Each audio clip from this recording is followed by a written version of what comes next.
पण दिसेल. आपला आता अगदी सगळ्यात उत्कृष्ट कार्यक्रम आपल्याला बघायला मिळणार आहे, कैलास दर्शन. आणि त्यासाठी विकास भाऊंनी बरीच मेहनत घेतलेली आहे, ते आपल्याला आता कार्यक्रम बघताना कळेलच. तर आता आपण शंकराचा कैलास दर्शन जाऊन इथे बसलेले शंकरबा ते पाहणार आहोत. पण त्याच्या आधी आपण देवाला स्मरून आपण प्रथम जे शंखनाद करतो तो शंखनाद करायला मी प्रदीप अरुण सरांना आणि विजय डेंगे सरांना विनंती करतो की त्यांनी इथे स्टेजवर यावं.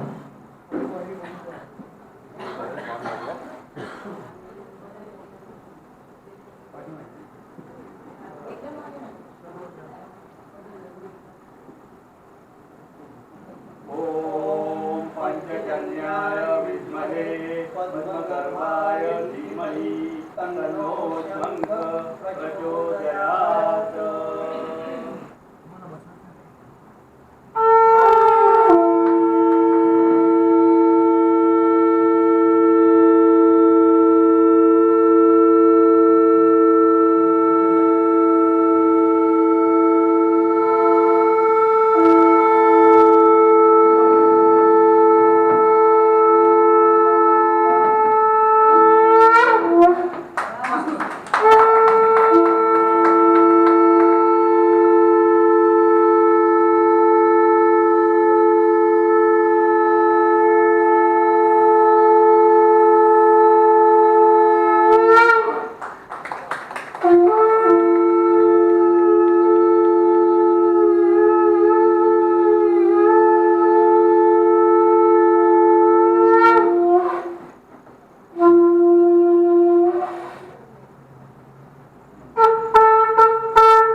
शंखनादानंतर केला तो दत्ताचा गजर आहे, लक्षात घ्या.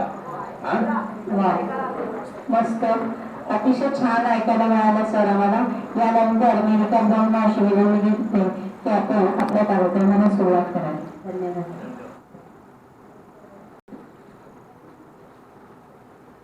नमस्कार सर्वांना. कैलास मानस सरोवर यात्रा याचा आपण व्हिडिओ आपला कार्यक्रम पाहत आहोत स्लाइड शो सह.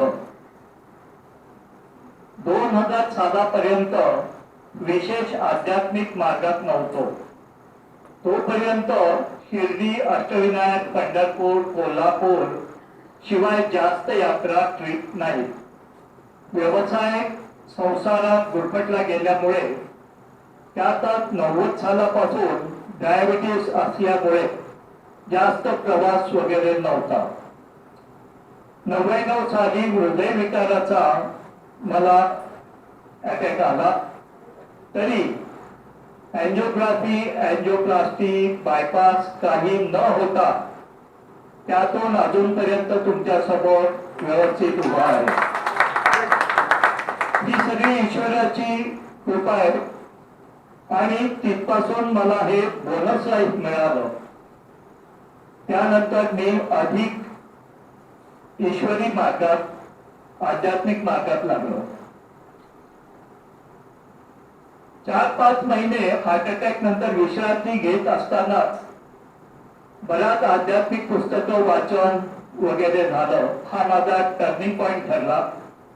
सद्गुरू अण्णा गद्रे यांचा अनुग्रह मिळाला. दत्तगुरूंच्या सद्गुरू अण्णा गद्रे एकच दोन झाले.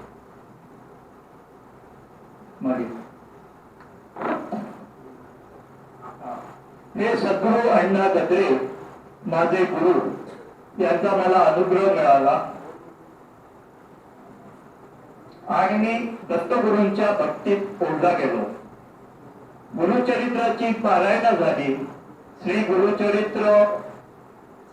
गुरुचरित्राचे भाषांतर करून दुसऱ्या एका क्षीरसागर यांनी करून दिलं होतं.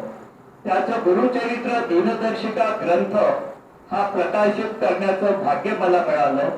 हा माझ्यातर्फे दत्तगुरूंनी करून घेतलाय. सद्गुरू अण्णांबरोबर अनेक तीर्थयात्रा अक्कलकोट, गांडापूर, पिठापूर, पुरवपूर, नृसिंह सरस्वती, नृसिंहवाडी, औदुंबर, माणगाव, गरुडेश्वर, गिरनार, अमोर दत्तशिखर ही दत्तगुरूंची स्थानं, तशीच श्रीशैल्य, तुळजापूर, पंढरपूर, सोरटी सोमनाथ, शेगाव याशिवाय अशी अनेक स्थानं झाली.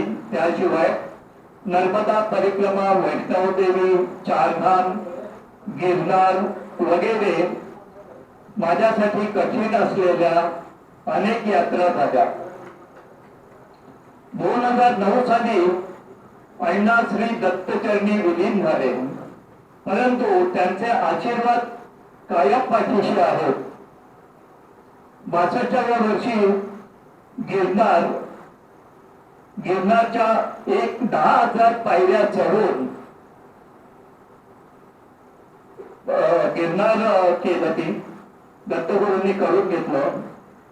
मुद्दाम सांगतो, डायबिटीस नंतर आणि हृदयविकारानंतरही 10,000 पायऱ्या चढून मी गिरनार केलंय. आता त्याच्यामागे दत्तगुरूंची कृपा आणि अण्णांचे आशीर्वाद. तसंच कैलास मानस सरोवर यात्रा फार वर्षापूर्वीपासून करायची माझी इच्छा होती. ही यात्रा सर्व यात्रांचा शिखर आहे.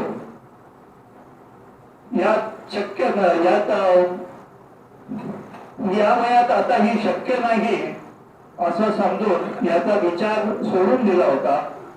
11 जूनला मित्राचा फोन आला. 11 जून 12 साली. याला बुलावा म्हणतात असं म्हणून मी लगेच होकार दिला. सर्व प्रयत्न करून पासपोर्ट वगैरे नवीन रिन्यू करायचा होता, तो रिन्यू करून व्हिसा वगैरे घेऊन जायचं नक्की केलं. ऑगस्ट मध्ये तिकीट वगैरे काढून त्यानंतर मुलुंडची इंडो नेपाळ टूर कंपनी आहे, त्याच्याकडे जाऊन त्याचं सर्व पैसे भरून नक्की करून माझ्याबरोबर एक मोरे म्हणून होते, कल्याणचे मोरे आणि गोरेगावचे एक नाईक, असे आम्ही तिघांनी मिळून हे जायचं ठरवलं. आता आपली यात्रा सुरू होते.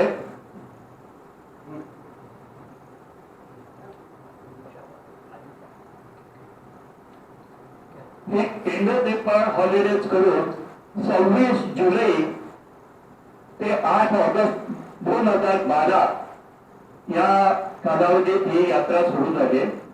घरातून होकार नाही किंवा तकार नाही अशी परिस्थिती.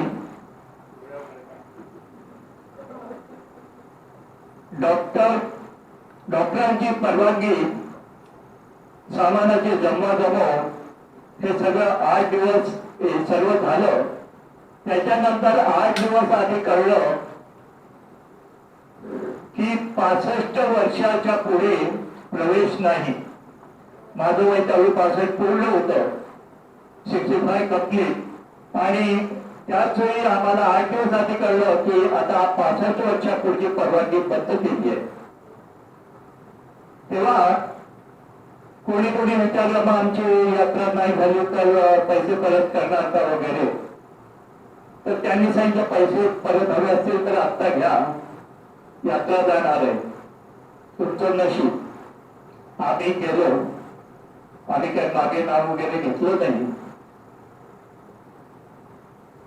सकाळी 6 वाजता 26 जुलै 2012 सकाळी 6 वाजता विमानाने 6 वाजता घरून निघून 3 वाजता विमानाने निघालो. मुंबई, दिल्ली, काठमांडू वगैरे प्रवास करून काठमांडूला आम्हाला रुद्राक्ष माळा घालून स्वागत करण्यात आलं. तिथून हॉटेल ग्रीनलँड या ठिकाणी आम्ही पोहोचलो. या हॉटेल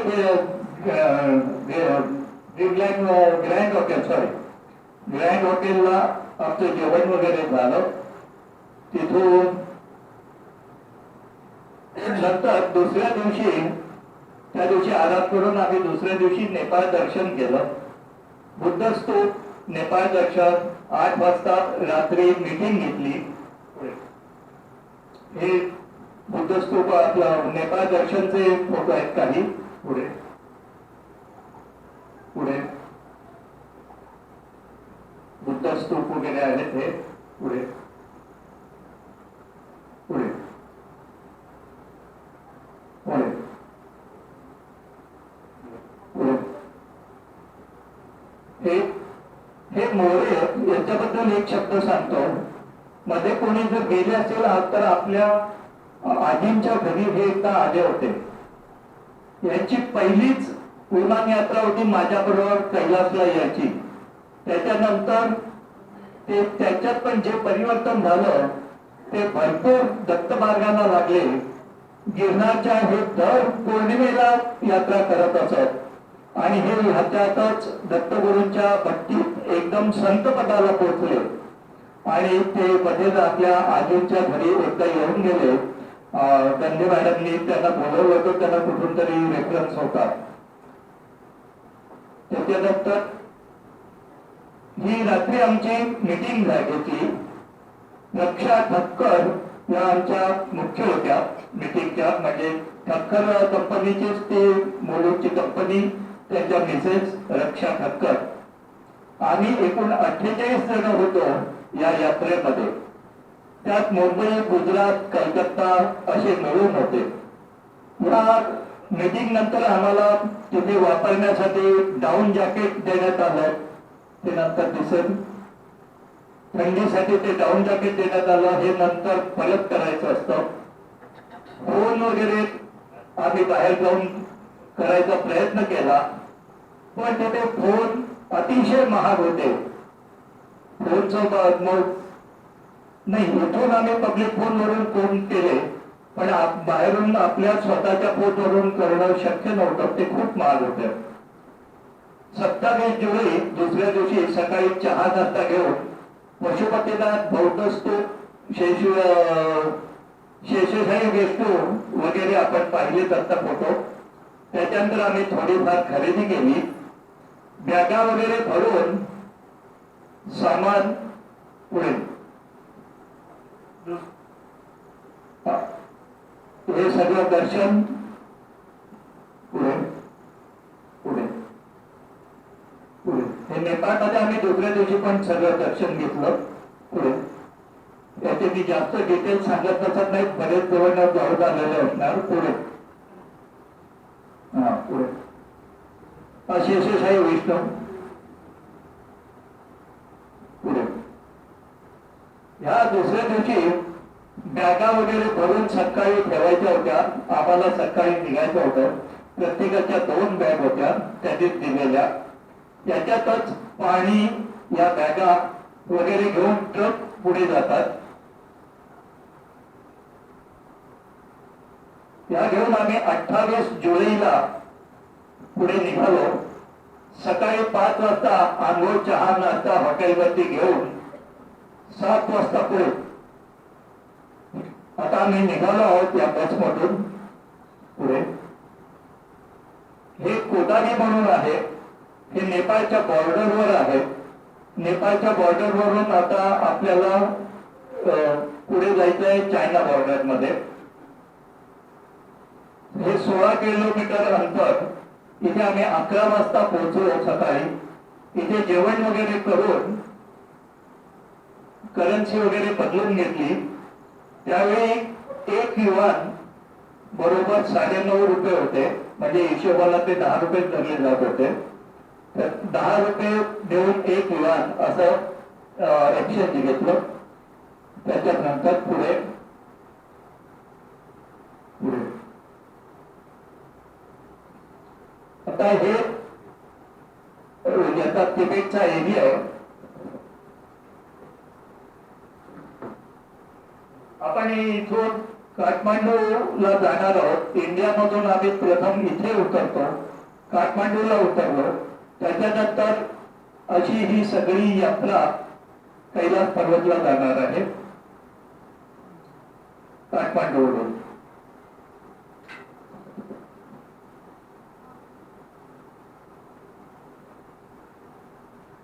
ही चौरी नदी लागते. ही चौरी नदी आणि याला फ्रेंडशिप ब्रिज म्हणतात. ही नेपाळ आणि चीनला जोडते.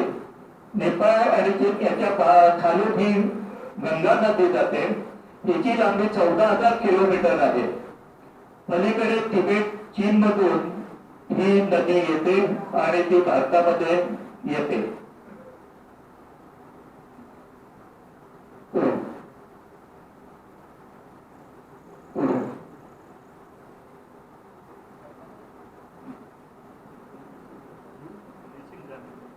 मागे एक घर मागे घे.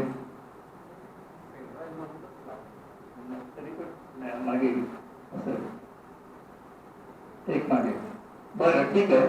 या ब्रिजचा एक दुसरा फोटो होता की पुढून आम्ही त्याच्यावरून जाताना हा ब्रिज चालत जावा लागतो. त्याच्या आधी आपल्याला बस सोडते तिबेट एरियामध्ये आणि या ब्रिज वरून चालत चीनच्या हद्दीत जावं लागतं.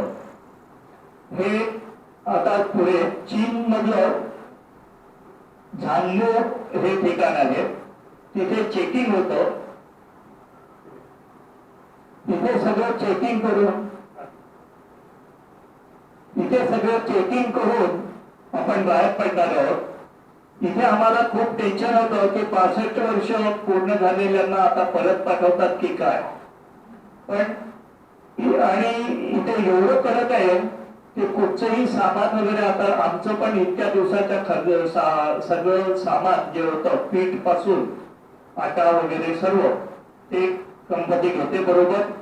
ते सगळं ओतून टाकतात पीठ वगैरे. बरेच सामान असं जे फॉरेनला न्यायला चालत नाही बॅग आहे ते टाकून देतात. आता आम्ही इथे उतरून आम्हाला हे इथून आम्ही सर्व चेकिंग करून बाहेर पडलो आणि या आमच्यासाठी गाड्या आलेल्या आहेत. त्या लँड क्रुझर गाड्या आहेत. त्या पेट्रोलवर चालणाऱ्या गाड्या आहेत. तिथे डिझेलच्या गाड्या पण चालत नाही पुढे. या लँड क्रुझर आमच्यासाठी गाड्या आहेत. प्रत्येक 4 माणसाला एक गाडी आणि मागे 4 माणसांची जागा मोकळी. त्याच्यामध्ये आमच्यासाठी आम्हाला मदत करण्यासाठी आमची यात्रा करण्यासाठी असणारे शेर्पा हे बरोबर घेतलेले होते.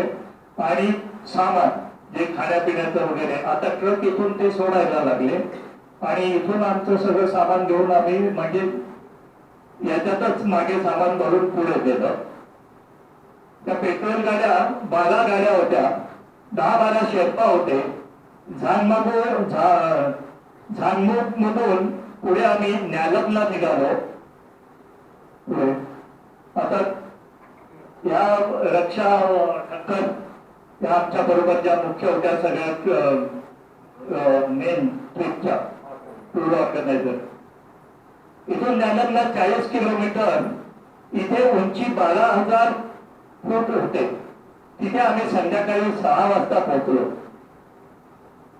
तिथे खूप थंडी होती. तिथे आम्ही उतरलो होतो न्यालमला आणि इथे स्वेटर मंकी कॅप वगैरे सर्व परिधान करायला लागलं. भयंकर थंडी सुरू झाली. मार्केटमध्ये संध्याकाळी आम्ही फिरून काठ्या घेतल्या, टोप्या घेतल्या, गॉगल जे काय पाहिजे होतं ते सामान घेतलं. पुढे हा आमचा पहिला न्यालमचा मुक्काम आहे. तिथे सगळं परिधान करून आम्ही बसलो होतो. एक पहिले विकास पाटील, दुसरे नाईक आणि तिसरे मोरे कल्याणचे. आमचा 3घांचा ग्रुप बनला होता. इथे न्यालमला हवा सूट होण्यासाठी मुक्काम करायला लागतो.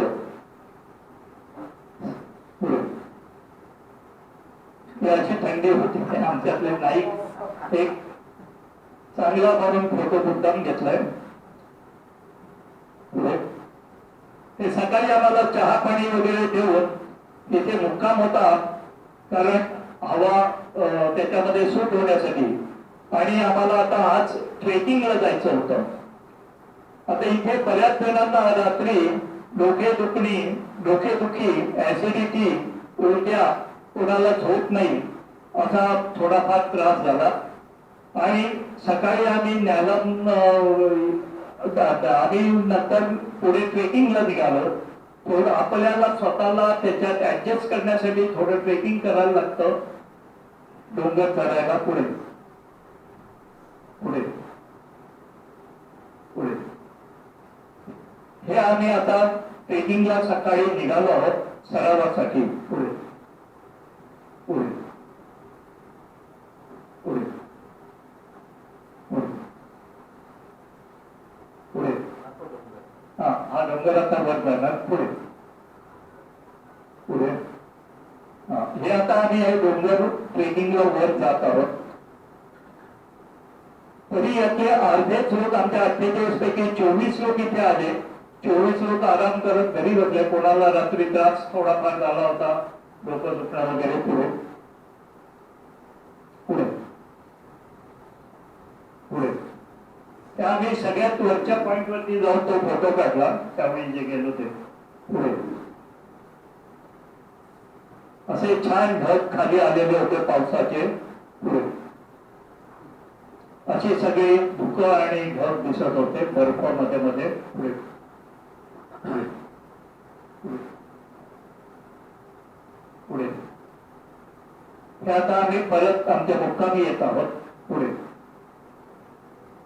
इथे ही थोडी तरी खोटी झोप दिसत आहेत. हिरवळ थोडी दिसते, नंतर नंतर ते अजिबात दिसत नाही. पुढे आता या आम्ही परत आमच्या मुक्कामी येत आहोत. पुढे आता दुसऱ्या दिवशी सकाळी आम्ही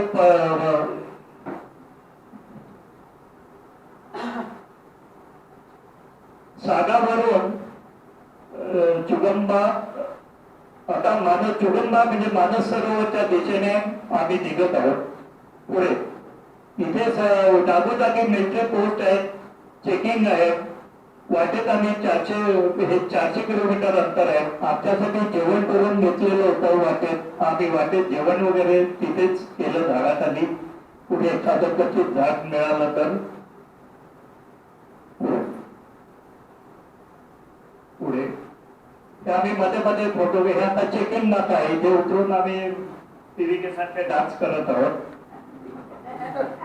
पुढे हे असे सगळे डोंगर आहेत जिथे हिरवळ अजिबात नाही, प्राणवायूची कमी.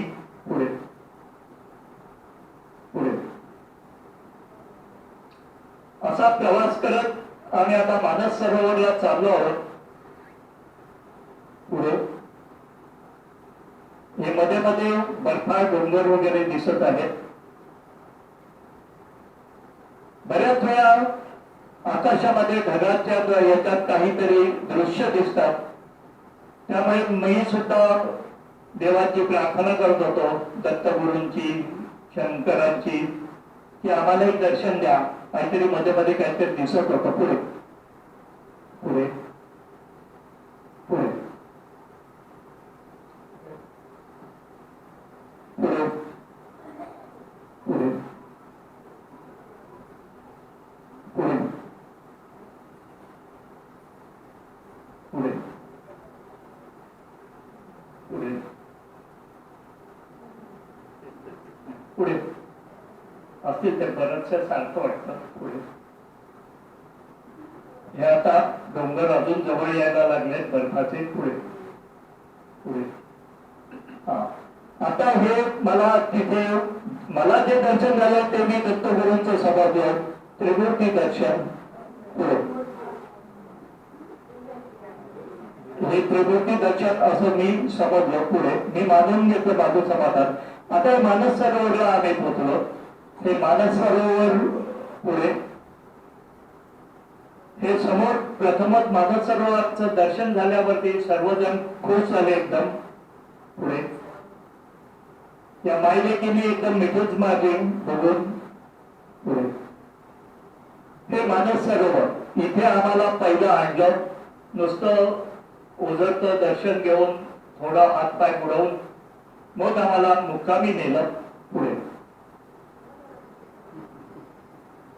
हे इथे आम्ही फक्त तीर्थ घेतलं पुढे पुढे पुढे. ते फक्त मानस सरोवराचे तिथून येतील तसे फोटो घेतले पुढे पुढे. कैलास पर्वत तिथून दिसलाय खूप जवळ पुढे पुढे पुढे पुढे.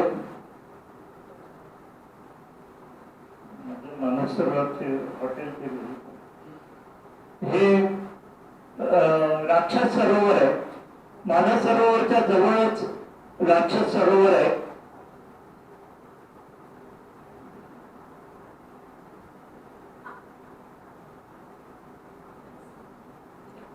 मानस सरोवर 300 फूट खोल आहे आणि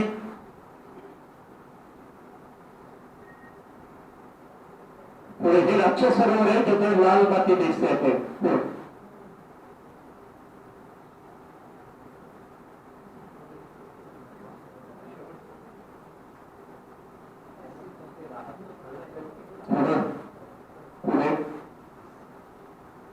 ह्या आमच्या मानस सरोवरच्या मुक्कामी आम्ही आलो. हे 4 टाईप असे धर्मशाळाच आहे. ही इथे आमच्या या गाड्या उभ्या आहेत त्या बऱ्याच याला भाड्याने देतात पुढे. त्या मानस सरोवराच्या आमच्या त्या बिल्डिंग चाळीच्या इथून तो कैलास पर्वतचा फोटो दिसतोय पुढे पुढे. हे मानस सरोवरचे सकाळचे फोटो आहेत. इथे आम्ही अगोदर दुसऱ्या दिवसासाठी घोडे वगैरे ठरवले. घोडे पोर्टर वगैरे हे सर्व ठरवायला लागतं दुसऱ्या दिवशी मिळण्यासाठी. त्याप्रमाणे आम्ही ठरवले आणि नंतर आम्ही इथे मानस सरोवरात स्नान करण्यासाठी आलो. इथे आता आम्ही सर्व स्नान करायला दुपारी आलो 11 11:30ला. एवढ्या थंडीत इथे बर्फाचं पाणी असतं. इथे वर्षातले 8 महिने बर्फ असतं. 4 महिने बर्फाचं पाणी असतं पुढे. या बर्फाच्या पाण्यात आमची आंघोळ झालेली आहे पुढे पुढे पुढे पुढे. आता संध्याकाळी आमच्या मानस सरोवरामध्ये संध्याकाळी आमच्या मानस सरोवरामध्ये लघुरुद्र आमच्या सगळ्यांतर्फे अरेंज केलेला होता पुढे. आता आम्ही लघुरुद्राला बसलेले आहोत. त्याच्यासाठी आमच्या बरोबर एक भजी आणलेला होता नेपाळ वरूनच पुढे पुढे. मानस सरोवराची पूजा झाल्यानंतर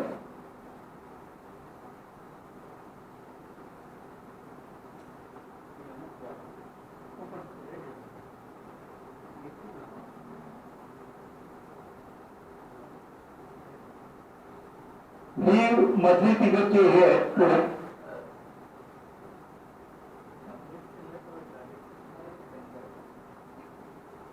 हा पुढे काही कदाचित पुढे मागे झाले असतील ते आपण बघू.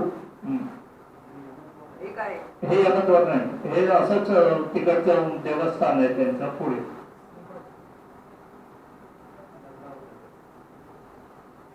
हे आम्ही दुसऱ्या दिवशी एक हे पाहायला गेलो होतो. नदीतून पुढे जायचं आहे आपलं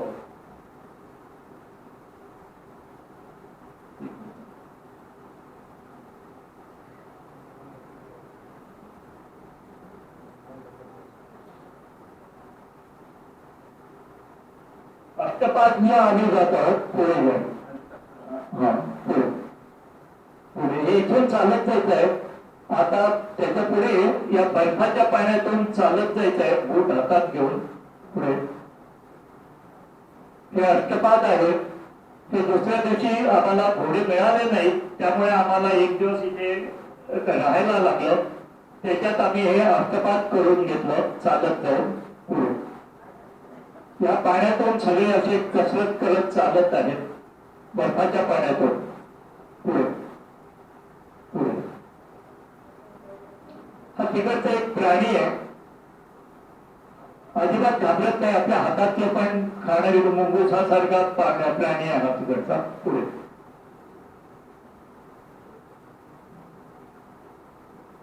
पुढे.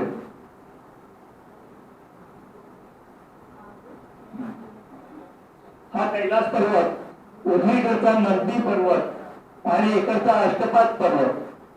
हा अष्टपाद पर्वत मध्ये कैलास आणि हा नंदी पर्वत आहे. हा नंदी पर्वत हे तिथून एकदम जवळ दिसतात अष्टपाद करून. आता आम्ही हे परत येत आहोत पुढे, हॉटेलवरती परत येत आहोत पुढे. परत येत असताना संध्याकाळी हा बर्फाचा पाऊस पडलेला आहे, गारा पडल्यात गारा. त्याच्यात अक्षरशः आम्ही भिजत आलो थंडीत, एवढ्या बर्फ गारा पडत. आता हे दुसऱ्या दिवशी आम्ही कैलासला निघत आहोत, कैलास पर्वतासाठी. त्याच्यासाठी प्रथम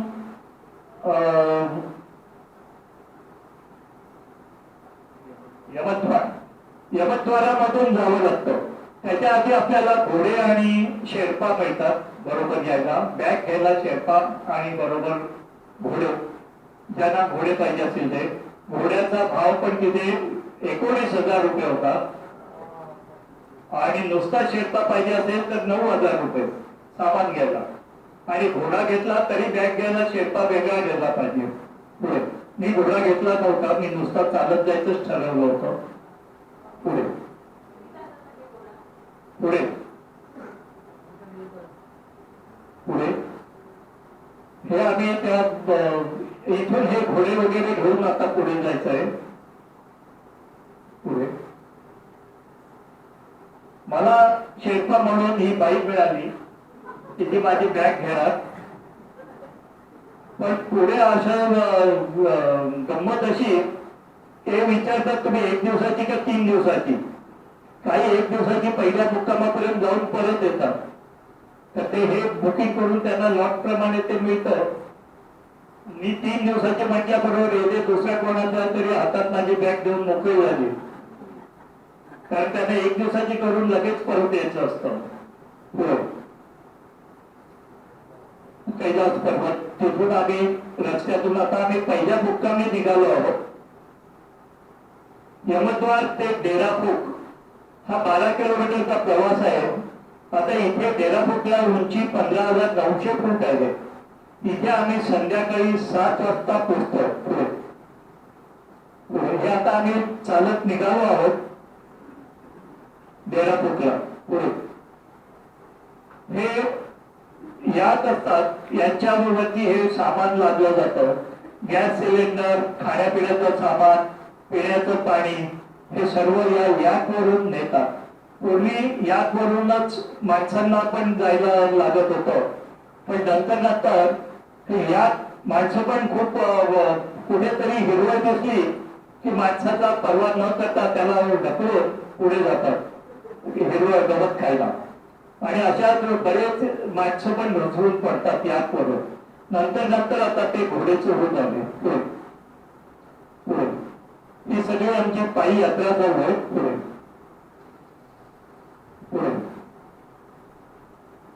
हे वाटेत कैलासचं अतिशय जवळून दर्शन होतं. पुढे आता अशा ठिकाणी कुठेतरी टपरी सारखं आमचा मुक्काम. हा आता डेरापूकला मुक्काम आहे.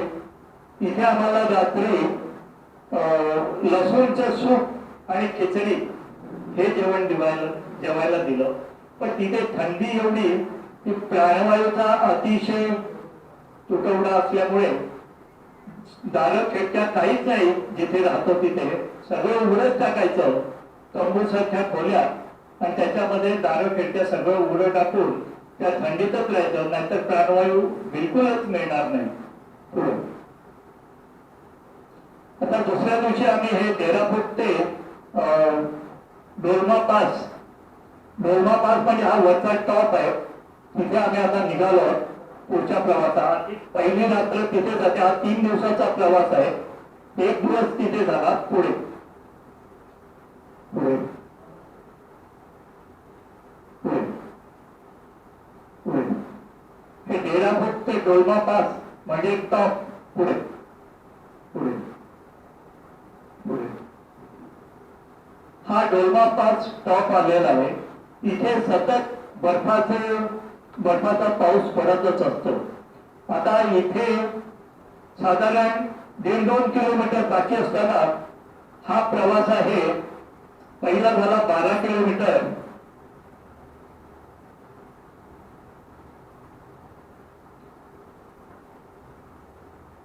एकूण 42 किलोमीटर आहे. त्याचे 12 झाले. हा पुढचा 15 किलोमीटरचा टप्पा आहे आणि तिथे 2 किलोमीटर बाकी असताना मला खूप थकल्यासारखं आणि दुपारल्यासारखं व्हायला लागलं. म्हटलं आता पोहोचणार की नाही का इथेच कैलासवासी, असं विचार करता करता देवाची प्रार्थना केली की मला घोडा मिळू दे. कसंही करून मध्येच घोडा मिळणं अतिशय कठीण, पण मला तिथे घोडा त्यावेळी मिळाला. त्या घोड्याने किती पैसे घेतले ते सोडून द्या, किती घेतले तरी द्यायलाच पाहिजे. 2 किलोमीटरसाठी मला घोडा मिळाला म्हणून मी परत येऊ शकलो, नाहीतर कठीण होतं.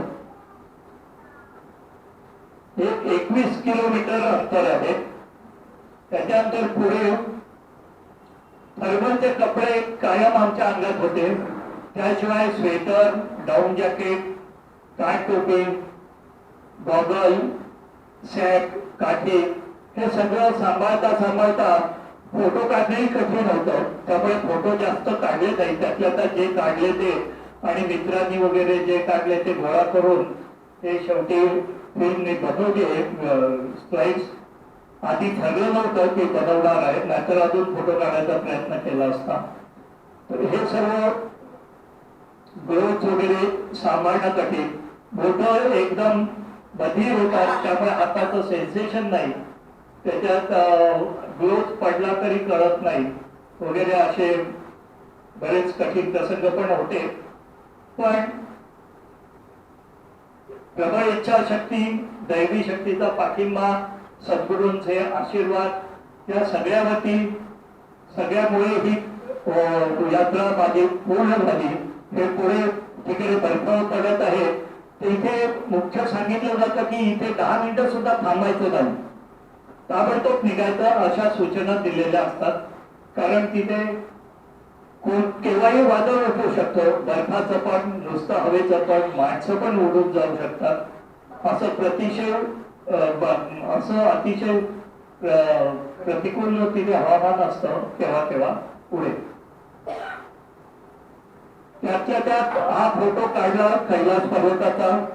संपूर्ण बर्फ काही दिसणंच शक्य नव्हतं वरचे कैलास पर्वत.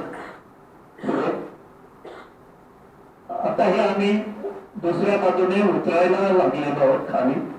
घोड्यावरून गेलो तरी सुद्धा इथे तुम्हाला पायीच उतरायला लावतात.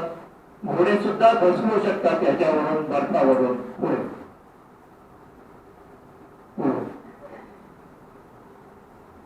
आता हे आम्ही परतत आहोत खाली यायला.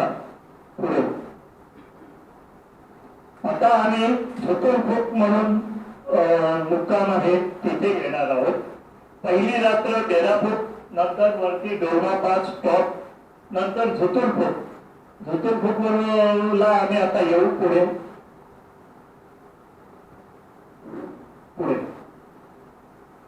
या अशाच याच्यामध्ये टेंटमध्ये मुक्काम, दरवाजे उघडे, थंडी, त्या थंडीतच आपल्याला दिवस करावा लागतो. पुढे आणि आता हे आम्ही इथे पूर्ण परत आलो. आमचा ग्रुप एवढ्या माणसात म्हणजे ते आम्ही 24 गेलो होतो, त्यातले 20 पहिल्या दिवसाच्या यात्रेला गेले आणि त्यानंतर पुढे फक्त आम्ही 8 जण गेलो. बाकीचे पहिल्या दिवसाची एक यात्रा करून, एक दिवसाची यात्रा करून मागे परतलो. आणि आता आम्ही फक्त 8 जण होतो, त्याचे 3 घोड्यावरून गेले होते आणि 5 जण आम्ही पायी गेलो होतो पुढे. हा आमचा ग्रुप आता यात्रा पूर्ण करून परतलाय. तिकडचा आपला ग्रुप होतो आहे. हे येताना वाटेत ते शंख विकताना दिसले. हे शंख तिकडे फोडून विकतात. फोडून म्हणजे असे ते इथे प्रचंड मोठे शंख असतात, त्याच्या आतमध्ये सोनं असतं असं आम्हाला कळलं. आणि ते सोनं काढून घेतं गव्हर्नमेंट आणि हे इथे विकायला असेच ठेवतात. काही लोक घेतात ते. बरोबर. त्या डोलमापासला सगळ्यात शेवटी उंची 19,500 फूट आहे. आता या शिखराबद्दल असं सांगितलं जातं की 22,000 फूट असलेलं शिखर एव्हरेस्ट वगैरे हे सुद्धा सर केलेलं आहे अनेकांनी. परंतु हे 19,500 फूट असलेलं शिखर अजून कोणीही सर करू शकलेलं नाही. फॉरेनच्या पण बऱ्याच लोकांनी याच्यावरती प्रयत्न केलेले आहेत, पण वरपर्यंत कोणी जाऊच शकत नाही. कोणी वेडसर होऊन मागे परततो, कोण वाटेत नाहीसा होतो. जे पुढे जाण्याचा प्रयत्न करतात त्यावरही पुढे टॉपला. म्हणजे आधी 19,500 वर गेलो, त्याच्या पुढे 20,000 21,000 जर कोणी जायचा प्रयत्न केला तर ते परत येणं कसे, म्हणजे आतापर्यंत कोणी आलंच नाहीये परत, म्हणूनच ते कोणी प्रयत्न करत नाही. असे हे अतिशय सुखद अनुभव घेऊन आम्ही आता परतीच्या प्रवासाला लागलो. जसे गेलो तसेच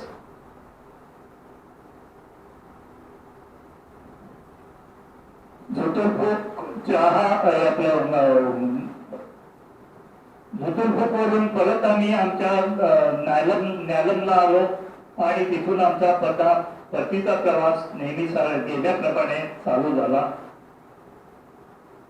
आणि आम्ही पुन्हा नेपाळमध्ये आमच्या मुक्कामी काठमांडूला हॉटेलमध्ये, ग्रँड हॉटेलमध्ये 6 तारखेला म्हणजे 8 दिवसांनी परत आलो. धन्यवाद. इथे आमची यात्रा संपलेली आहे. कोणाला काही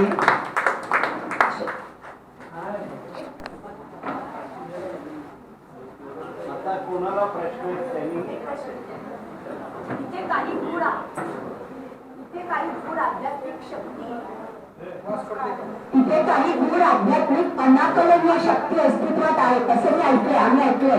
नक्कीच आहे, नक्कीच आहे, प्रश्नच नाही. नक्कीच आहे, म्हणूनच ते सगळं घडतं आणि बघायला मिळतं. आणखी कोणाला काही प्रश्न आहे?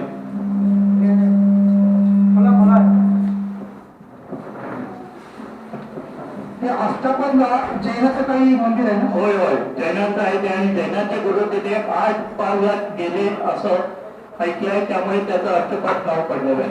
बरं, 1 मिनिट, जरा शांत बसा, 2 मिनिटं. महत्वाचं जे गेले त्यांचं राहिलं, मानस सरोवरचा महत्वाचा अनुभव सांगायचा राहिलाय, तो थोडक्यात सांगतो. मानस सरोवरला आमचं सर्व पूजन वगैरे झालं आणि रात्री इथे सर्व दर्शनाला, देवदर्शनाला येतात असं ऐकलेलं होतं. त्यामुळे आम्ही रात्री तिथे बसायचं. आम्ही तिघेही होतो, दरवाजामध्ये उभे होतो. रात्री 12 पासून 2 वाजेपर्यंत आम्हाला बारीक बारीक दिवे दिसले, जे पाण्यामध्ये मानस सरोवरामध्ये उतरले. पण आम्हाला पहिल्यांदा काही कळलं नाही. एखाद दुसरा दिसला, मग आणखीन 2-3 दिसले. मग आता हेच देव आलेले असणार खाली, असा आम्ही समज केला होता. आणि त्याप्रमाणे आता हे झालं. आधी थोडे बारीक, मग मोठे, असे बरेच 5-6 दिवे पाहिले. म्हटलं आता झालं हे यांचं स्नान. 3 वाजले म्हणून आम्ही झोपायला गेलो. आणि परत 5 वाजता जाग आली, पुन्हा बाहेर आलो तर मोठे मोठे सोनेरी गोळे खालून वर जाताना आम्ही स्वतः पाहिले. आम्ही तिघेही होतो. ते सोनेरी गोळे म्हणजे ते सप्तर्षी वगैरे जे स्नानाला येतात ते वर परत जातात 5-5:30 वगैरे.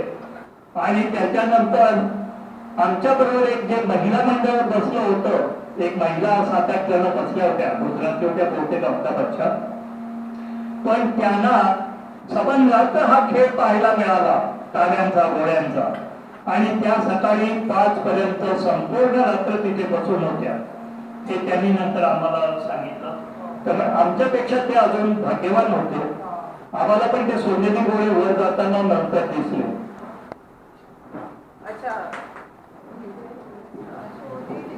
ती माझी एक मैत्रीण गेली होती तिकडे, तर ती म्हणाली की आम्हाला जेव्हा कैलास पर्वतच्या जवळ यावं तर आम्ही बसून असं असं असं उतरत होतो. एवढं स्लिपरी होती. हो, होतीच ना, तर तिथे बर्फाचंच पाणी येतं सगळं, त्याच्यावरूनच उतरताना फारच एकदम रिस्की असतं. अच्छा अच्छा. उतरताना फार रिस्की असतं, ते बर्फाचं असतं तिथे. म्हणून घोड्यावरून पण उतरायला लावतात. तिकडे आत्मलिंग आहेत का तिकडे? ते नाही माहिती. ते अजून आतमध्ये वेगवेगळे गुहा वगैरे आहेत, साधूंची बसायची जागा आहेत. तिथे आत बाजूला जाता येत नाही. नाही कुठेच नाही. मुक्काम करायला लागेल महिनाभर. खर्च किती आहे? खर्च म्हणजे आता 2 लाखाच्या आसपास असेल, त्यावेळी 1.5 लाख होता, आता 2 लाखाच्या वरतीच असेल. त्या इनर परिक्रमा बाहेर आउटर परिक्रमा पण असतात का? काय परिक्रमा नदी असते ना बाजूला त्याची कैलास. त्या मानस सरोवरला परिक्रमा आहे ती आम्ही केली बसमधून. ती पण साधू संत वगैरे पायी करतात. आमची सकाळी 6 पासून 6 नाही सॉरी संध्याकाळी 4 पासून संध्याकाळी 7 पर्यंत 3 तास आमच्या गाड्यांनी केली परिक्रमा मानस सरोवरला. दादा ठीक, धन्यवाद. थँक्यू.